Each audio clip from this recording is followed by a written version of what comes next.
मैं राजकुमार मक्कड़, राज्य आयुक्त दिव्यांगजन हरियाणा। जिला उपायुक्त जी ने और बहुत पॉजिटिव आश्वासन दिया है।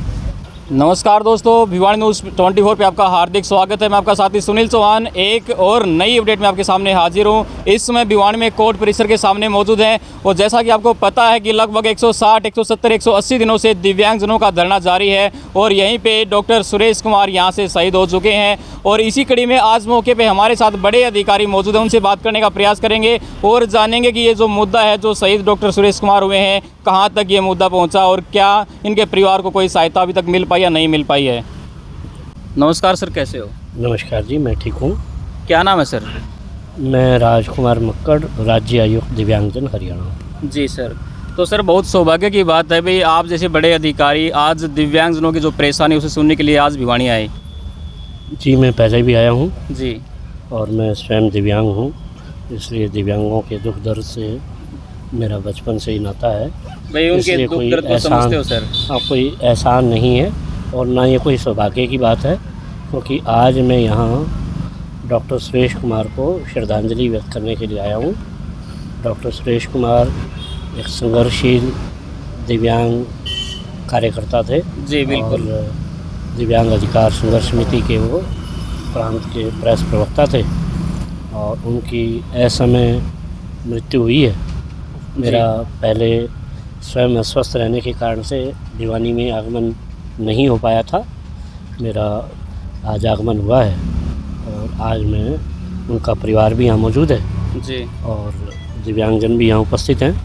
तो मैं राज्य आयुक्त दिव्यांगजन के नाते से और हरियाणा सरकार की ओर से मैं उस जीवात्मा को अपनी श्रद्धा सुमन अर्पित करता हूँ। जी सर, बात करा भी जैसे भी जो दिव्यांग थे हमारे सुरेश कुमार डॉक्टर साहब जो थे, उनके परिवार का वो एक सहारा थे, लेकिन अब उनके जाने के बाद उनके परिवार को एक सहारे की ज़रूरत है। तो गवर्नमेंट की तरफ से कोई उनके लिए कोई हेल्प, कोई राशि कोई जारी की गई अभी तक?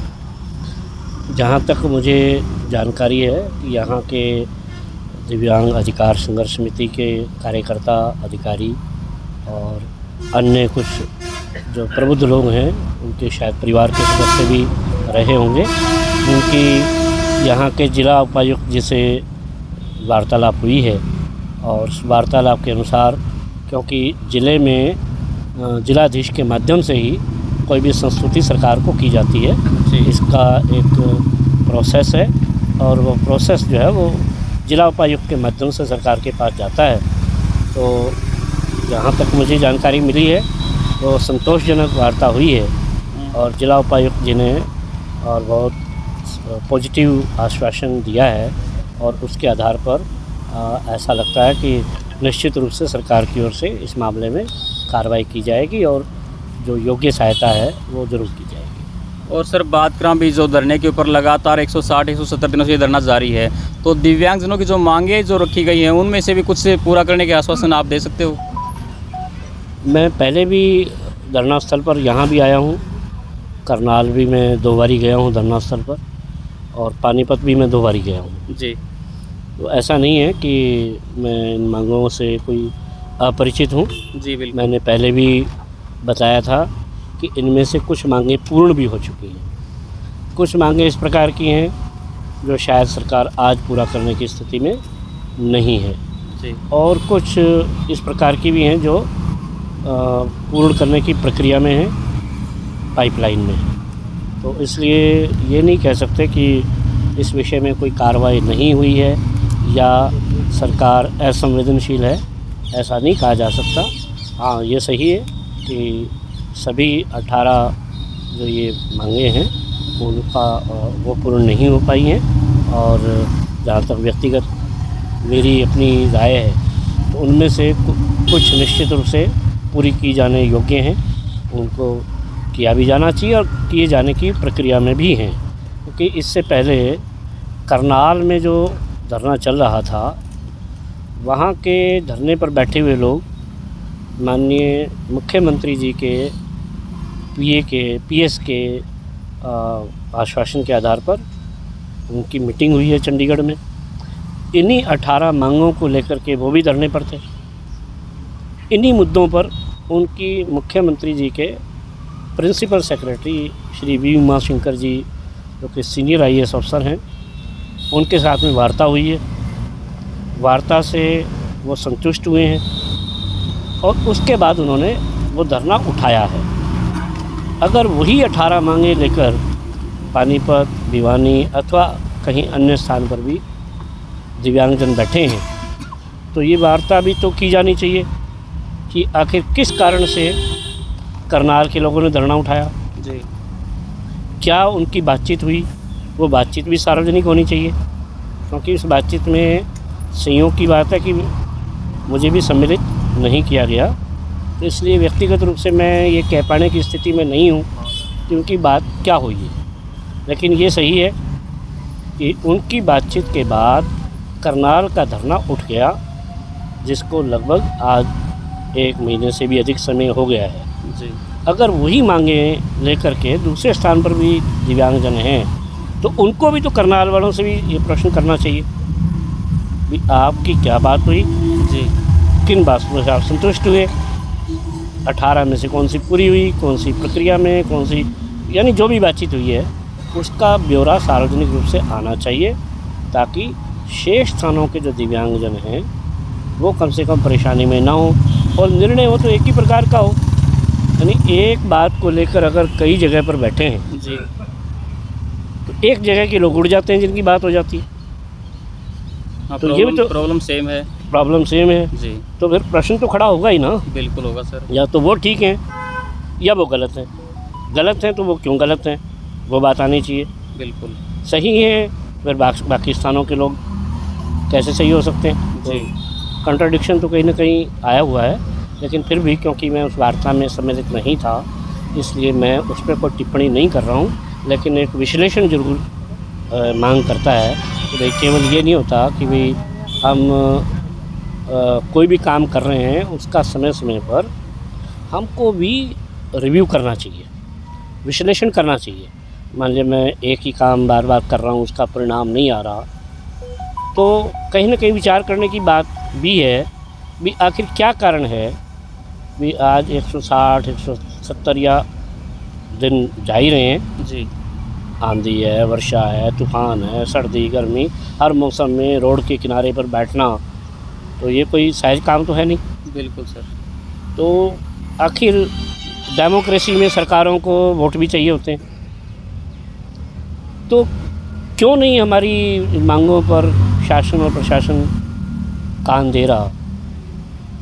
तो कहीं ना कहीं संवाद की कमी है, क्या है, फिर एक जगह के मान जाते हैं दूसरी जगह के नहीं मानते हैं, तो कहीं ना कहीं इस बात पर भी विचार किया जाना चाहिए। तो सर अब दिव्यांग समाज को क्या संदेश आप देना चाहोगे आज?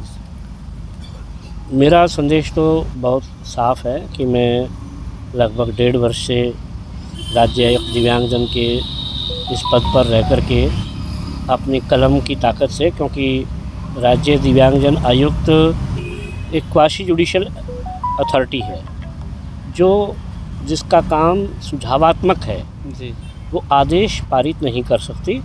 इसके बावजूद भी सीमाएं लांघ करके भी आदेश पारित किए गए हैं और राज्य के मुख्य सचिव और डीजीपी को छोड़कर शायद ही कोई आईएएस आईपीएस अधिकारी ऐसा बचा हो जिसके खिलाफ दिव्यांगजन के अधिकारों को प्रदान न किए जाने के कारण जुर्माने लगाए गए हैं। 35-40 लाख रुपया इन सरकारी अधिकारियों के विरुद्ध जुर्माने लगाए गए और वो वसूल करके सरकार के खजाने में जमा कराया गया है। जी तो लगभग 2,500 मुकदमे दिव्यांगजन के उनके पक्ष में आए हैं, जो सार्वजनिक पोर्टल है उस पर उपलब्ध है, कोई भी व्यक्ति पढ़ सकता है। ये कोई फर्जी इसलिए नहीं हो सकता कि व्यक्ति का नाम है, बाप का नाम है, गांव का नाम है, और अपने में से यहाँ जो दिव्यांग अधिकार संघर्ष समिति के पदाधिकारी बैठे हैं उनमें से भी कईयों ने उन मुकदमों की पैरवी की है और उसके परिणाम भी, सुखद परिणाम भी प्राप्त किए हैं, उनके पक्ष में भी परिणाम आए हैं। और इसलिए मैं ये कह सकता हूँ कि मैं उनके पैरोकार के रूप में पिछले 1.5 वर्ष से कार्य कर रहा हूँ और आगे भी मैं उनकी पैरवी करूँगा।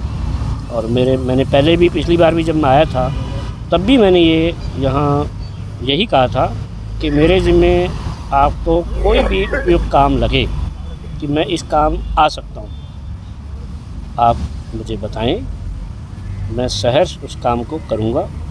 मेरी सीमाएं हैं, मैं मुख्यमंत्री नहीं हूँ, मैं मंत्री नहीं हूँ, लेकिन मैं एक क्वासी जुडिशियल अथॉरिटी हूँ, दिव्यांगजन का एक प्रतिनिधि हूँ। सरकार के सिस्टम में बतौर राज्य आयुक्त सम्मिलित हूँ और ये ठीक है कि धारा 80 के अंतर्गत 80 दिव्यांगजन अधिकार अधिनियम 2016 के अंतर्गत राज्य आयुक्त संस्तुति करता है जी।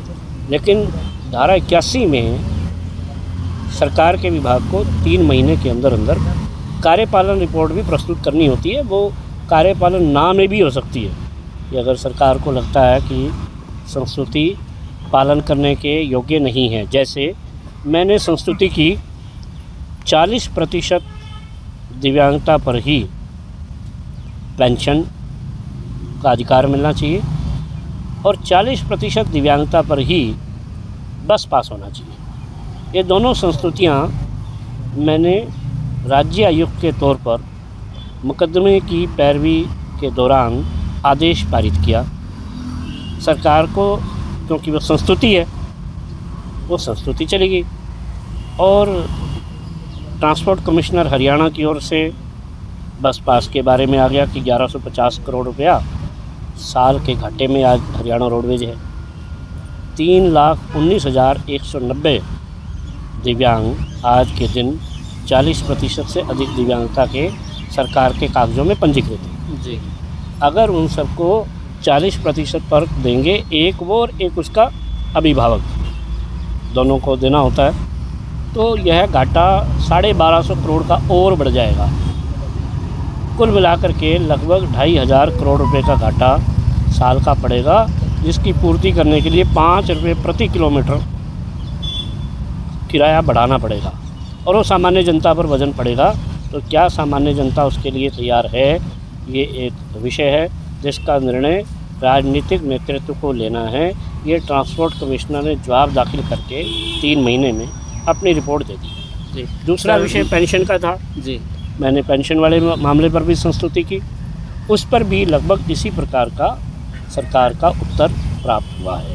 जी, आखिरी सवाल आपसे यही है कि जो धरना है लगातार आपको पता है अभी 160-170 दिनों से जारी है, तो अब इसको 180 दिनों से जारी है, तो अब कितना टाइम और ये जो दिव्यांग भाई हैं, आप देख पा रहे हो भाई यहीं पे खाते हैं, यहीं पे पीते हैं और आप कपड़े देख पा रहे हो भाई, एक रोड के किनारे बैठना एक बहुत बड़ी बात है सर। तो कितना टाइम और इनको इन दुख परेशानियों का सामना और करना पड़ेगा? इस प्रश्न का उत्तर मेरे द्वारा दिया जाना संभव नहीं है, क्योंकि राज्य आयुक्त की सीमाएं हैं जी। उन सीमाओं का मैंने पहले भी जिक्र किया है। बिल्कुल।